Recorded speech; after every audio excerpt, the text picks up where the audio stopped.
কতই থাকা যায় বলো ঘরে? ঘরে তো একদম তো মনে হচ্ছে যেন ফ্রিজ হয়ে গেছে ঘর, এত ঠান্ডা।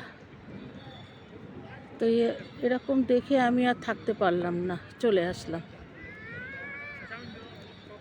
শীতকালে এরকমই, রোদ উঠলে বেশ ভালো, না হলে তো এত ঠান্ডা এত ঠান্ডা।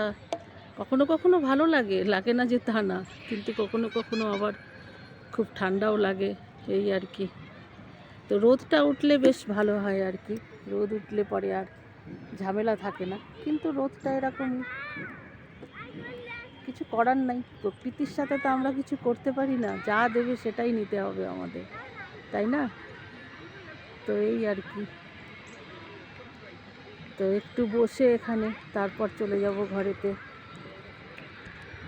তো তোমরা কোথার থেকে দেখছো, আমার ভিডিও কত দূর যাচ্ছে একবার কমেন্ট করে জানিও, জানালে খুশি হব আমি। তো আমার ভিডিও করতে আরও উৎসাহ বাড়বে, তাই না?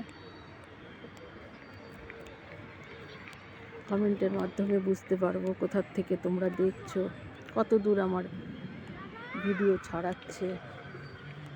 তো সেই আর কি।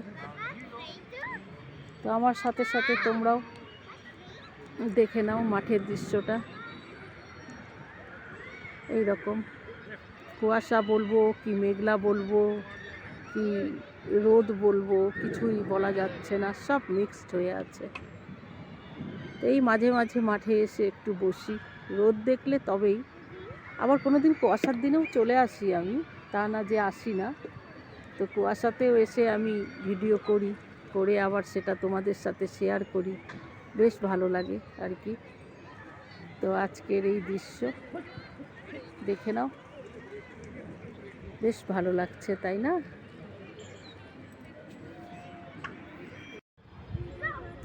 তো আজকের মতন এখানেই শেষ করছি, আবার দেখা হবে নিউ ব্লগে। তোমরা সবাই সুস্থ থেকো, ভালো থেকো, টাটা।